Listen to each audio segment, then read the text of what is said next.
You're listening to Lab Out Loud, Science for the Classroom and Beyond. I'm your co-host, Dale Basler. And I'm Brian Bartel. It's getting to be flu and cold season, but maybe that's just every day of the school year, actually. Yeah, I think flu and cold season is just called elementary school. Exactly. So in any case, some of you might be thinking about your health and your wellness. And again, at any time of the year, that's an important thing to be thinking about. But there is a huge wellness industry out there that is trying to grab your attention and say, buy our product. And so it was actually fortuitous that Dale found our next guest here. He was looking at the public library and this book came into focus for him. And it's Dr. Jonathan Stea, and he's going to tell us a little bit about his book and what he writes about with the wellness industry. Thank you so much for having me. My name is Jonathan Stea. I'm a clinical psychologist in Calgary, Alberta. My day job is working as a clinician, a clinical psychologist in a hospital setting, where for over a decade now, I've been working in what's called a tertiary care clinic. So we treat patients with severe, what's called concurrent addiction and mental disorders. So people that have both addiction and mental disorders at the same time, and maybe previous treatment hasn't really helped those folks. And so that's the mandate of our clinic. And I work on a really fantastic interdisciplinary team with other psychologists and psychiatrists and social workers and occupational therapists and nurses. And it's really great. We get to do, my day job looks like me doing individual therapy, group therapy, case management. I supervise students and residents clinically. And then I also have a academic appointment as an adjunct assistant professor at the University of Calgary in the Department of Psychology, where I get to kind of sit on essentially master's and dissertation committees and kind of watch those poor students have to endure the gauntlet of having to defend their dissertations and their candidacy exams. But it's really cool because I get to watch a lot of the wonderful research that they're doing and participate in some of those endeavors. And then I guess my third hat would be at the side of my desk, I've really taken to science communication. And so for the past several years, I've really taken to social media to try my best to promote and to practice evidence-based patient care and public health. And as part of that endeavor, as part of that science communication endeavor, it also involves the converse, which is to debunk and to kind of correct health misinformation and mental health misinformation and pseudoscience. So I've been doing that for the past several years as well, and really started to really enjoyed becoming part of a wonderful science communication community. Well, you had us at science communication because that from the early years of our show, we've talked about that. That's been a focus of ours, and as science educators, that again is the heart of like what we want to do there. It sounds like you've gotten to some interesting kind of situations with that, especially debunking myths or things like that you hear. How did you get started in that? What kind of like pushed you into that realm? Well, I started because one of the codes of ethics for psychologists, the Canadian Codes of Ethics, they have a principle called responsibility to society. And one way to interpret that is to, again, promote and practice evidence-based patient care and to kind of just help the public navigate the complex information space that exists out in the world. So that involves, correcting misinformation. So I kind of considered it a ethical and a professional duty during graduate school. And so my dissertation work was actually on the nature of a cannabis addiction and how people recover from cannabis addiction. And so I started doing science communication in that area, kind of debunking myths related to the nature of cannabis addiction. So I was writing op-eds and articles and kind of doing news stories and things like that as a graduate student. And then kind of into my early career as well. The thing is, once I got online and saw social media and just kind of the cesspool of misinformation that exists out there, it sort of, opened my eyes to the fact that obviously misinformation doesn't just involve the cannabis space, but it extends more generally to the addiction space and the mental health space and just the health information space more generally. And so that's what really got me interested in this area. I was wondering that too, is how you got into it. Certainly not everybody in your profession or all science professions are doing that though. So I still think there's got to be something that kind of pushed you a little bit farther. Is it just you maybe felt comfortable in that space, or? Yeah, like I think so, because you're right. It's not for everyone, and you know, and we science communication, especially on social media, can be a daunting place because as people start to discuss controversial things, just like even in the area of cannabis, it's such a there's an entire culture linked to it where there's pro and anti kind of cannabis users, and it's a very polarized nature. So even as a graduate student, I was getting people calling our lab at the University of Calgary screaming at me from both sides, because I was trying to kind of pitch a nuanced scientific, complex depiction of what cannabis addiction is. And, you know, the science becomes politicized, as we see in our current culture, and you get just a lot of anger and kind of vitriol sent your way. And so, yeah, I think for whatever reason, maybe it's my personality makeup, but you know, I still took to it. I still thought it was an ethical duty, and I wanted to do that. But again, I don't blame people that don't do it, because again, it can be a terrible space. There was a Nature survey that came out a couple of years ago, just at the height of the COVID-19 pandemic, where they interviewed people, science communicators and scientists who took to social media, just debunking COVID-19 related misinformation. And it just surveyed people regarding trolling and harassment. And God, it was just so prevalent, from death threats to people calling regulatory bodies, to calling universities, to just, you know, incessant cyber stalking and cyber bullying. And so it's chased a lot of people off social media. And so, you know, that's sort of the downside of it, because I'm painting sort of a negative picture of it. Yeah. But at the same time, you know, at the same time, there's also a wonderful community there too, and there's a lot of social support and a lot of learning that can happen. I've learned so much along the way. I think that's also what kind of kept me going, because I've been learning from so many other people in the community. And so there's pros and cons to it. I have on my desk here, I used to have this in my classroom. It's allegedly a Buddhist proverb: to every man is given the keys to the gates of heaven, the same keys open the gates of hell. And this basically, social media, the internet in general, like it is this space where you can find people, very niche things, maybe something that you weren't sure about in your community, you didn't know who to ask, and you can find that audience. And on the flip side, you may find audiences that aren't going to be helpful for you too. So it's taking everything with a grain of salt. There was a quote in your book. I can't find it now, but it was something about the aspect of the amount of energy that you put into debunking a claim is like a tenfold. Do you remember that? I do. Yeah, that's it's Brandolini's law. Yeah. Otherwise known as the bullshit asymmetry principle, which is the amount of energy needed to refute bullshit is an order of magnitude greater than is needed to produce it. Essentially meaning it takes so much effort to debunk things. For example, I'm out there trying to debunk things like mental illness or schizophrenia doesn't exist. So where do I start with that? Yeah. So for sure. Let's go into your book a little bit. You have a new book out. Well, let me tell you how it came to be. The book. So, couple things. Brian and I have been thinking about wellness occasionally. We both work in schools. We travel around from schools. And occasionally, I would say we see some things that kind of, maybe brought up in your book. Or Dale and I are both science teachers. So we're both science teachers. At a different way than a lot of other people.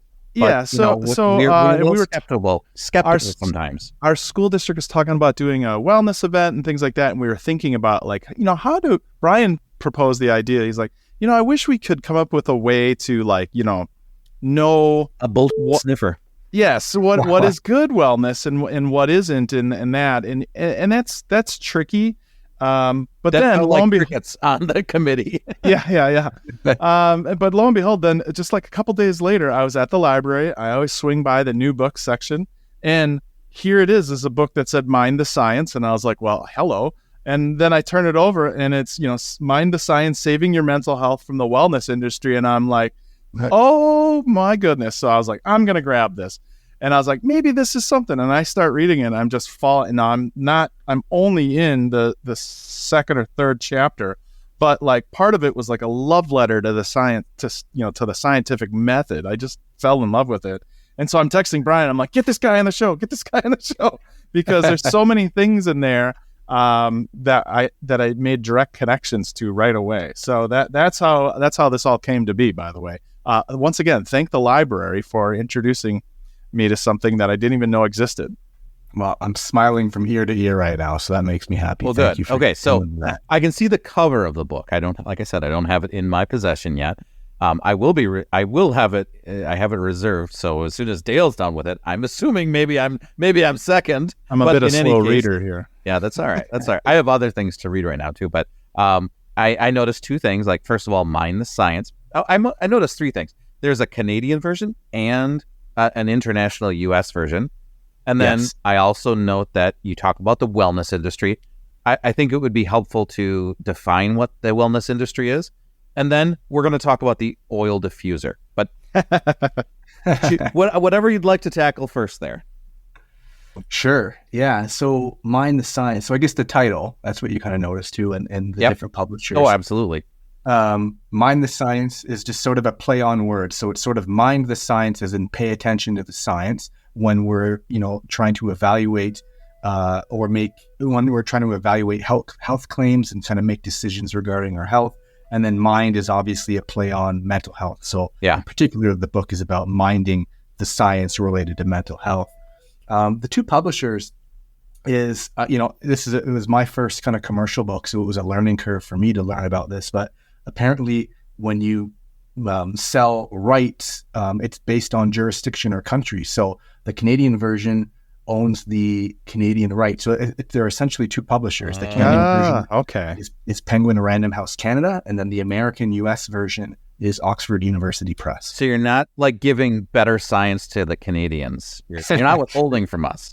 No, the content is the exact Okay. same. It's just different okay. covers. I wanted to cross state. We're in Wisconsin, so I was like, it wouldn't be that far to get into Canada to get a copy of this. But And we went with the American spelling too, and the American kind of spelling. okay. Yeah. Wellness industry. How would we define that? The wellness industry is currently valued at $5.6 trillion. globally. Wow. Yeah, and it does include legitimate sources of health. So there's, exercise classes and club memberships. But more concerningly for me is it also includes the alternative medicine industry. So essentially things that are like alternative medicine treatments, services, coaches, things like that. It's basically the commercial home to what I've described in the book as alternative medicine. And I guess I can use the diffuser as sort of the diffuser on the book to kind of launch Oh, please do. launched in the introduction to that topic. So yeah, the diffuser on the cover is, obviously it was intentional. And so diffusers, my colleagues have them on their desks. They look great. They smell great. And maybe they can induce relaxation. Or maybe they That's- can induce asthma attacks. And asthma attacks, right?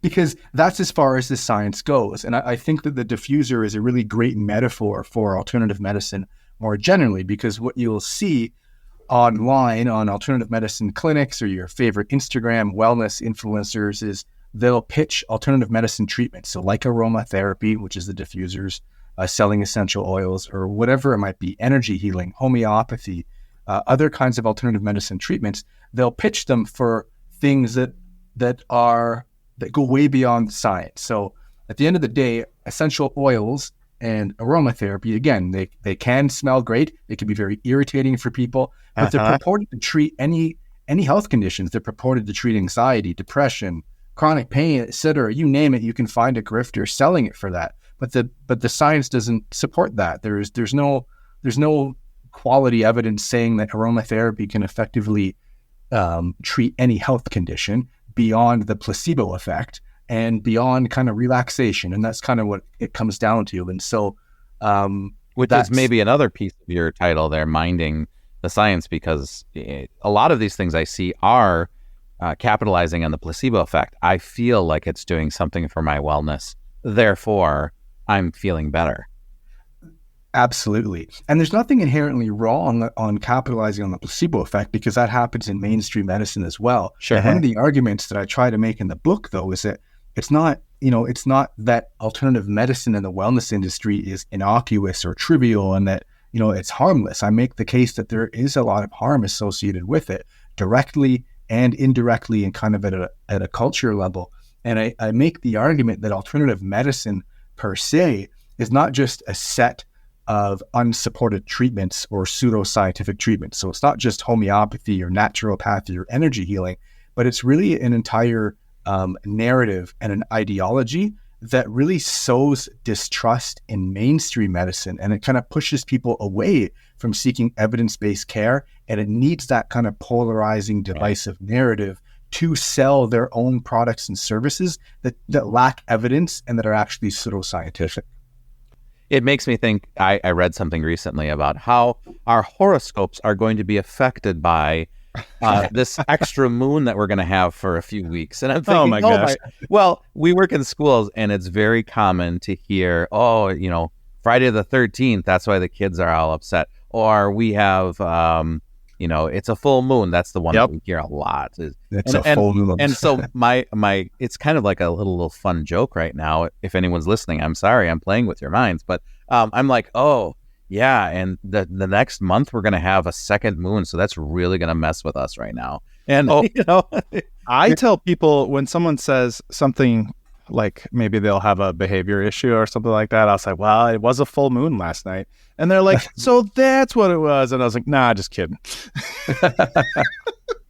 The full moon one is like so prevalent. It's everywhere. Oh, it's ridiculous. And you'll get people, have all sorts of spins on the story too. It's like it somehow influences the tides because we're made of water. And Yeah. It somehow influences our personality, and then, everything from a health condition again. Like it all kind of comes back to that. And I've had science teachers even tell me this, that, well, we are made of mostly water, so gravitational pull on the moon makes sense. And I'm thinking, no, it doesn't. Like water has some sort of special effect with gravity compared to anything else. How many times are we going to say "r"? This? No. Yeah. All right.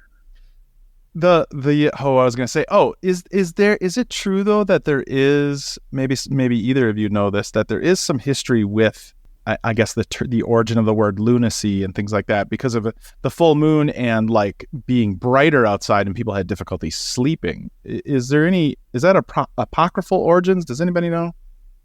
I'd have to look that one up. It sounds I don't know, interesting, but my spidey senses are up. Yeah, see, that's where it is. You have to say, well, it sounds like anecdotal data or anecdotal evidence, Dale. I'm going to tell you another story as I was reading this book. There's a section called Learning to Trust Expertise, which is like in some sectors a crime. But you introduced this story, which I don't think is your own. I think you attribute it to somebody, but it was the Imagine If Aliens land and ask you to explain a house. Could you elaborate a little bit about that? Yeah, that was borrowed from the Decision Lab, I believe. Yes. It's down on the link in there, thedecisionlab.com. Yeah, and it was basically trying to, and I remember correctly, it was trying to capitalize or illustrate this idea called the illusion of explanatory depth. Basically meaning it was the story of imagine aliens come down to Earth and you have to explain the concept of houses to them. And the concept of houses or homes is a seemingly easy topic. Everyone knows what a home is. We presumably live in homes. And so you're tasked with describing this to the alien. And then as you start to do that, you start to realize that we don't really know much about homes because, when were the first homes developed and what are the different kinds of homes and how do mortgages work and how does, different markets work across the world. And so it's just trying to highlight this idea that even seemingly simple concepts like a car or a home or whatever it is, we may think that we are able to discuss these things at a level of depth. And when you start to dig deeper, you don't. And so I think that we, by extension, we see that all the time, just sort of on social media. That's how a lot of misinformation spreads, where people think that they essentially know what they're talking about, but they don't have any background or training or qualifications or expertise to discuss the depth and just the sheer depth and the complexity of the topics involved. And the continuous monitoring of that subject too. So I remember when I was a kid, I grew up on a dairy farm.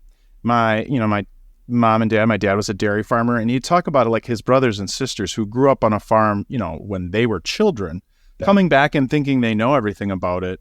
And he's like, you don't realize how much has changed in the 15, 20 years since, where we have nutritionists for the cows and all these different aspects of things that have been changing. And the connection I see there is also in the classroom. I saw some stats from NEA about where parents are getting their understanding of how school works, and most of it comes from the fact that they were in school once. And so they're like, well, I experienced this, I know what school is like, but they're not necessarily an expert in a particular area because they're not continuously following new things about it or learning new things, stuff like that. So that really got me. And then I wound up, it all ties to, I wound up going to a dentist, and we were at a decision point of like what to do with a tooth that is actually, this is getting personal here, but what to do with the tooth. And I left there and I thought, I just got done reading the section, Trust Expertise, and I was like, I'm not going to go to dental school. There's not much I can do, but trust this, person.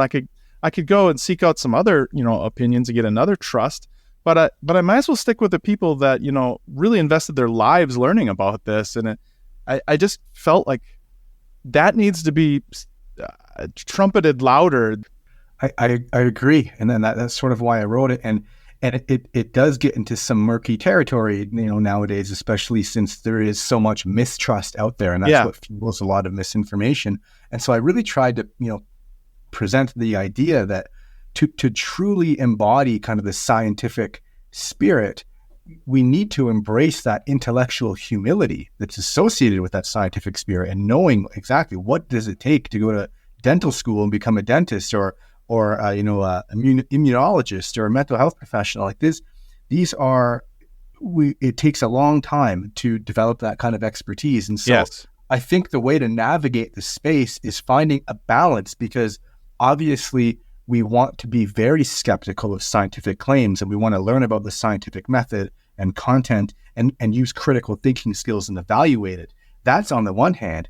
And on the other hand, we have to balance this trust of expertise while embodying that intellectual humility. I think that's the delicate dance that we have lost during the COVID-19 pandemic. Yeah. And that's why I think it just drives a lot of misinformation. I mean, if you go back to the house example that we shared, even if you did say, all right, I'm going to become an expert in houses. All right, next up, the automobile. Next up, horses. Like, basically, your point there was that it is not possible to know it all. So we do have to take essentially that trust and do that. And I understand how people feel that's uncomfortable because they're going to be maybe told what they didn't want to hear, but things like that. But once you frame it like that the breadth of things that we know as humans is just too vast. I can't see any other way. Absolutely. Even within, like you said, even within certain niches or certain scientific fields, like my research area was in addiction. I know less about child psychology or, there's people that specialize in particular disorders or particular branches. Like it's so convoluted and complex. I love it when I was a science teacher. I have a biology degree, and I'll have people say, What is this type of plant? What is this tree? And I'm like, well, you have tools to figure that out just as I do. Jonathan, is there a danger in seeking out a second opinion or multiple opinions when you get news from your doctor or an expert that you don't necessarily like, or I don't want to say like you don't want to trust, but you want a second opinion, I guess. Is there danger in that? I don't think so at all. In fact, I would encourage it if people like are sort of mistrustful. I mean, seek out second opinions among people that know what they're doing, The like among experts. experts. Yeah. The problem though, and this is what, again, I keep taking it back to kind of our culture and social media, because what we saw in the last several years is sort of the rise of fringe experts, right? And that's where it can Right. become Yeah. very dangerous, because you could essentially find a fringe expert to play or sing to your confirmation bias for whatever it is. There's leaders in the anti-vaccine movement who are MDs and PhDs. You can find that in the anti-psychiatry movement, and even in the wellness industry, who will market their pseudoscience under things like integrative medicine or functional medicine. And these guys are selling the same horrible, unsupported treatments as just a wellness grifter without credentials. So I would say, yes, seek out second opinions. But nowadays, it's really hard to figure out credible sources versus not credible sources. And that's why I would try to rely on credible bodies as sort of one way to go. So like, people are looking for information about mental health, look to the American Psychological Association, the Canadian Psychological Association, where you have sort of, consensus statements and policy statements kind of put out by organizations that have a slew of experts behind them that speak to the majority of experts in their field, not so much these fringe experts. So then, yes, yes, thank you. Yes, sir. more, please. Yes, sir. Yes, sir. What I wanted to kind of get into then is thinking about one thing that you contribute to is called Science Up First. And this is a website. I was kind of playing around on it today, looking through it, and I definitely noted a lot of things about vaccines on there. Why the hell are we still talking about vaccines? And I mean, I also see a post there, and we're seeing here too, pertussis is on the rise. Why are we having this discussion in a modernized society that we have seen more healthcare, than less healthcare? Why are we still talking about vaccines? God, we shouldn't be. I hear your sentiment. It's the fact that we live in this social media post-truth era where again, conspiracy theories are thriving and misinformation is thriving. So yeah, Science Up First was a wonderful Canadian initiative. It was the brainchild of Timothy Caulfield, who's a health and law policy expert at the University of Alberta, and Senator Stanley Kutcher. In Canada, he's a psychiatrist, and they put together this organization during the height of the COVID-19 pandemic to essentially debunk misinformation. And in part, it was related to COVID-19 and vaccines. Since then, the initiative has broadened to other areas of health misinformation. But as you noted, it's still going on vaccines. And I think a lot of the reason for that is, I think that we're seeing it now live in front of our eyes, is that the anti-vaccine movement and anti-vaccine propaganda has gone mainstream. We see it in American politics. Robert F. Kennedy Jr.'s his children's health defense propaganda vehicle is spreading it, aligning with Trump. And we've seen essentially the science become heavily politicized. It used to be the case that anti-vaccine rhetoric used to be on the far left. For whatever reason that we're seeing nowadays, and Timothy Caulfield is a professor, as I mentioned. He's done a lot of research on this area, but we're seeing a lot of that anti-vax sentiment and a lot of conspiracy theories now coming from the far right, which is sort of that sort of Trump RFK Jr. alliance. And I think that that's what we're seeing. And you get guys who are influencers on social media like Elon Musk parroting and tweeting posts that have, that try to sow distrust in vaccines. He's tweeting that out to hundreds and millions of people. And when people start to see misinformation repeated over and over and over, that capitalizes on the psychological phenomenon called the illusory truth effect, which is just the idea that the more that we see false information, the more likely we are to believe it, because our brains aren't good at differentiating the truth from familiarity. That was derived from Daniel Kahneman's work, who was a Nobel Prize winner in economics. But I think it's all that to say, I think it's very dangerous times. Yeah. There's even a research now that shows people are less likely to vaccinate their dogs. Yeah. They're coming for your dogs. I knew it. When I look into Science Up First, you have these little stories or little, I guess, topics you'd call them. And the first one up here right now is 4 myths about and facts about dementia that just came out, I want to say, early October. And it looks like it's designed to be promoted through social media, that I could re-promote these, that they're like digestible pieces that we can push back out to combat some of these issues, I guess. Yes, it's a social media initiative. So it's on X, which is formerly Twitter, and Instagram and TikTok. I think Facebook as well. But yeah, that it's trying to reach a large, wide, general audience. Like it's serving it up for people to say, push this out, and I like that. I think that's definitely necessary, because I think there's a lot of people like me who, this platform, this podcast is part of that initiative that we've felt so dear to, and in helping to promote science and to battle mistruths in that sense. But what else can people do on social media? And now you can just push some of these out there. Absolutely. Yeah, we want to have science communicate. That's why there's such an important role for science communicators, because we have to kind of go to the trenches, so to speak. If we're saying that misinformation is out there and it exists on social media and it exists on podcasts and things, well, then we also need an army, so to speak, of credible science communicators that are willing to go and do the same thing to counteract the noise.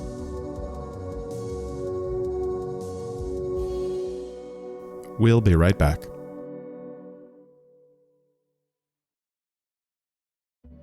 So you have, like I said, Love Letter to Science Literacy, that whole section.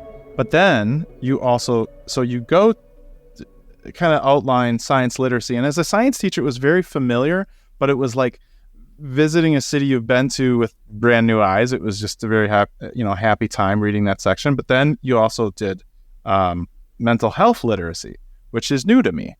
And so I was reading that section, and there were a lot of things that I learned in that section already. One is that as I told my therapist last night, that I twist the meaning of mental illness and mental health. I flipped those two words around too many times, and I was like, oh, we all do that. So let's see if I got this right.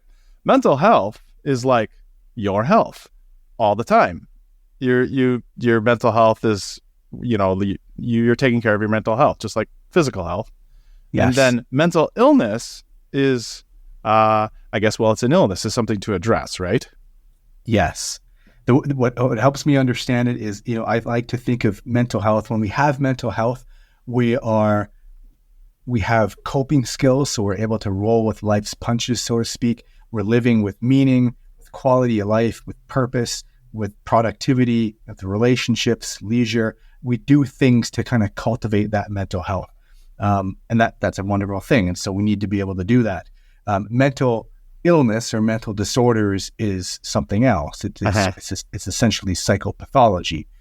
So there are clusters of symptoms that are incredibly debilitating, and they hurt our functioning, and they get in the way of responsibilities. And obviously there's different kinds: schizophrenia, depression, anxiety, post-traumatic stress disorder, etc. And so they're two different things, but related. It's weird because weird as in interesting that while I was reading all of this, I realized that this is what, obviously what you're doing is science. Yet when we teach science here, science is in the science department. And if you were going to do the things that, that would speak to mental health, mental illness, all of those things, that would be an entirely different department. Why? Yep. I guess why is that? I mean, this is a science book that is focusing on, why isn't this next to the physics section and the biology section? How did it get separated like that, or was it always like that?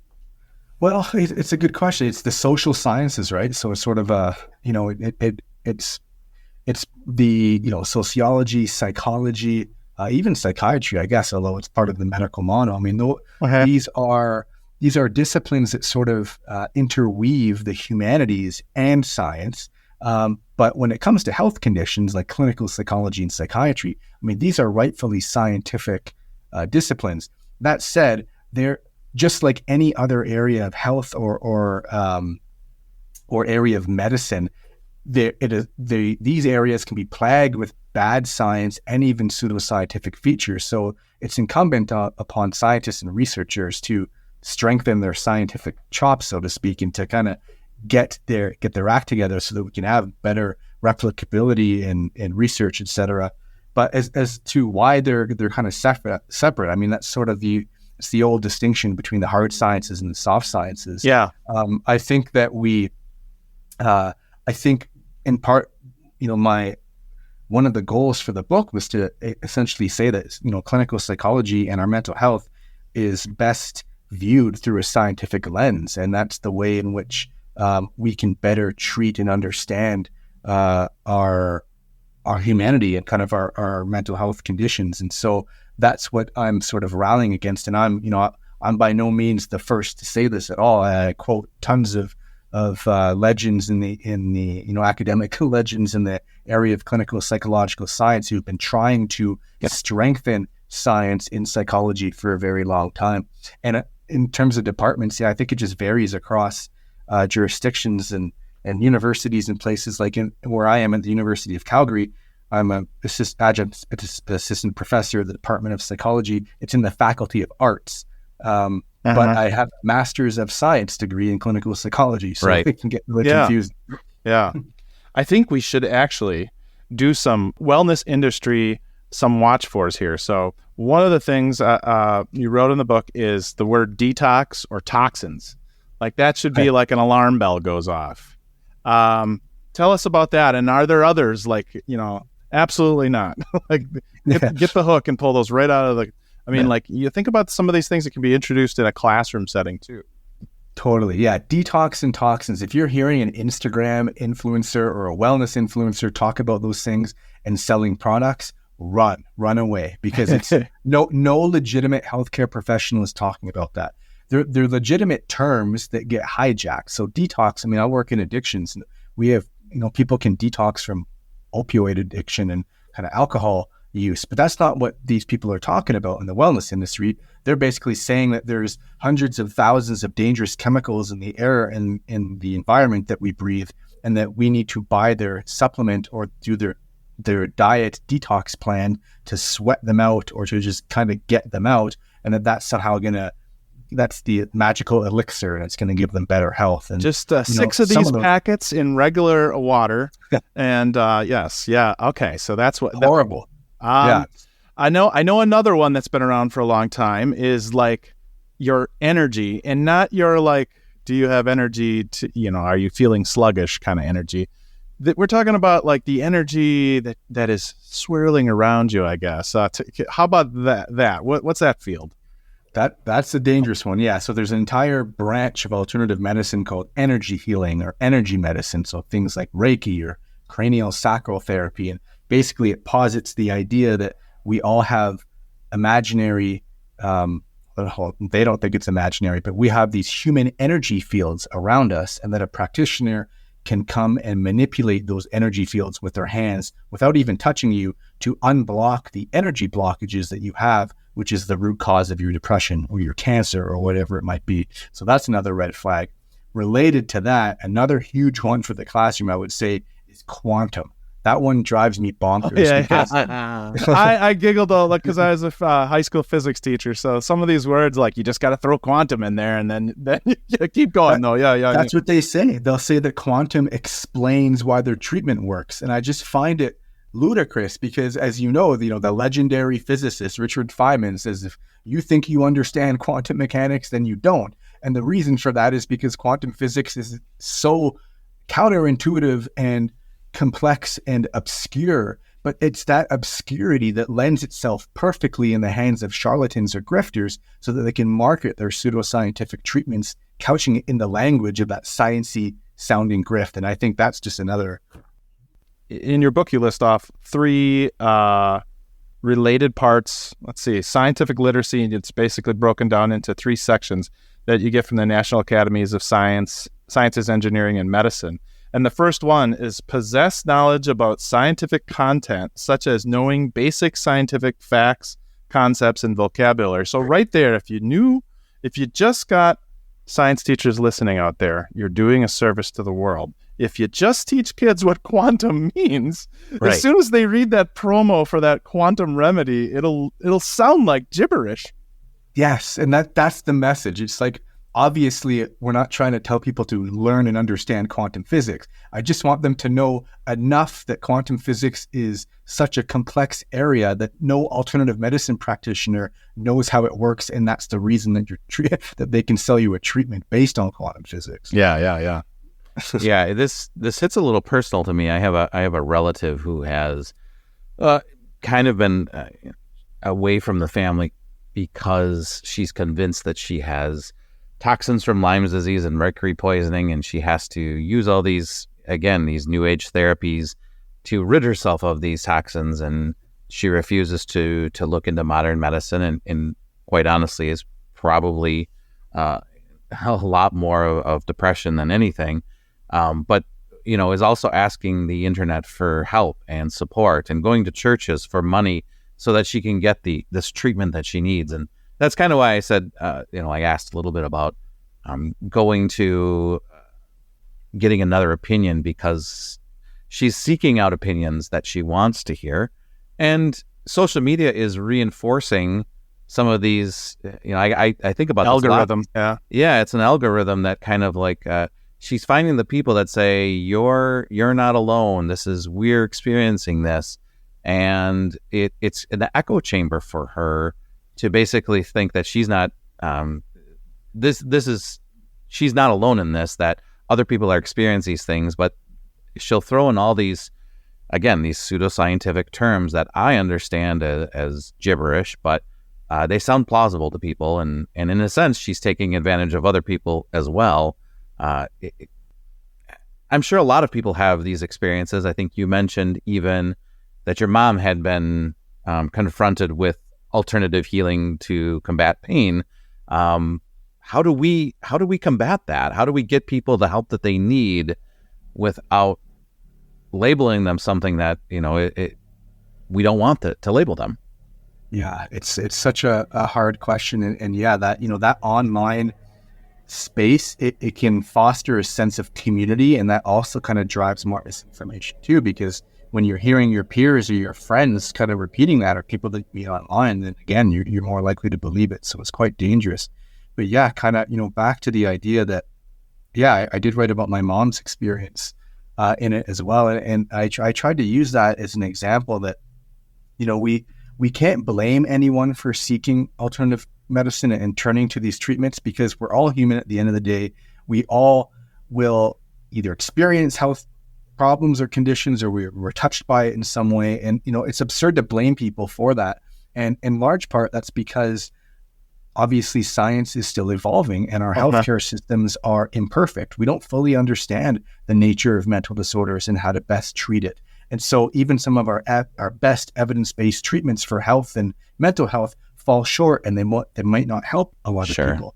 The problem is that, again, the alternative medicine narrative sows distrust in mainstream medicine, and they capitalize on that and they widen the gap. And so just because we have gaps in our healthcare systems and our understanding of health conditions doesn't mean we need to fill those gaps with patient exploitation, emotional exploitation, and financial under the guise of wellness, because that's not the solution to fixing healthcare and to getting better science. The solution is to get better science and actually get our act together and fix healthcare. And so the answer is, how do we solve that?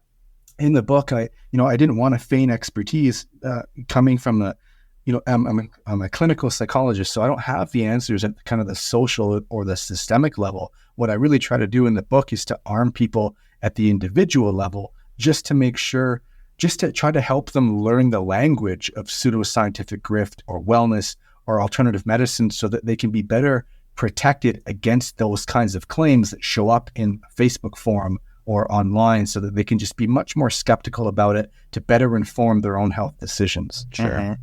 The only piece of that industry that I do support is buying gems and minerals. That you have this actually bothers me, because we probably have a lot of geologists and science teachers listening in that love rocks.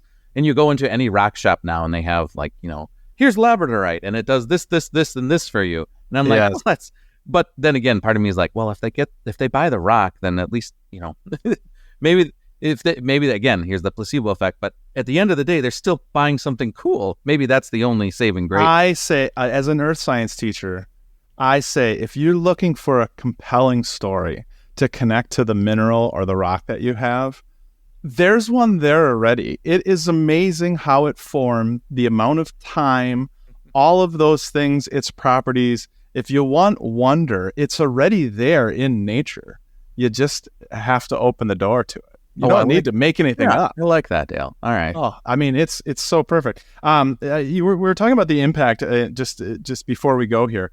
You talked about the huge amount of dollars, but it's not just people, kind of wasting their money on this. It's also because that can do real damage, of course, but it can also do real damage in terms of delaying treatment that they really need, or treatment that's really damaging too. So there's more to this than just, oh, you got bamboozled. It can do real damage.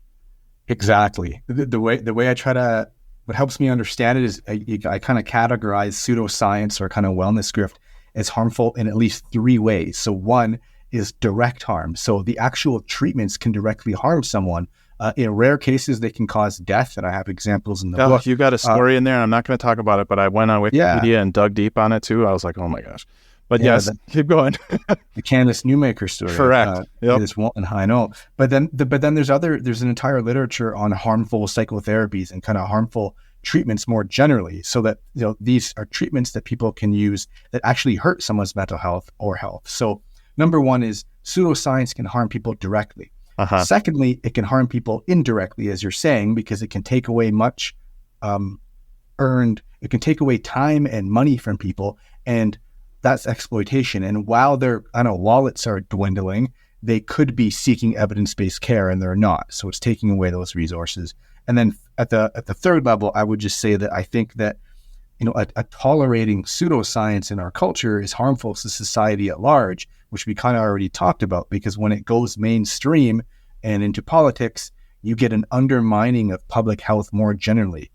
Just as, for example, people less likely to vaccinate their dogs. Right. And so it just, when we tolerate pseudoscience and it becomes baked into the culture, it can really undermine patient care and public health at the social level. Well, I really appreciate you taking the time. I look forward to finishing the book. And I'll say it again, not that I get to give blurbs for books, but a love letter to science literacy. That's how I felt when I was reading this. Like it just hit me like that. So thank you so much for talking to us. Thank you so much for the work that you do and the book that you provided. Oh, it's my absolute pleasure. It's a fun chat, and I wish you guys the best, and thank you for having me. You bet. Goodbye now. Thank you. Thanks for listening to our show. If you'd like to know more about this episode or any of our previous episodes, visit laboutloud.com. Lab Out Loud is produced by me, Dale Basler, and my co-host, Brian Bartell. If you have questions, comments, or suggestions for Lab Out Loud, visit laboutloud.com/contacts. Thanks again.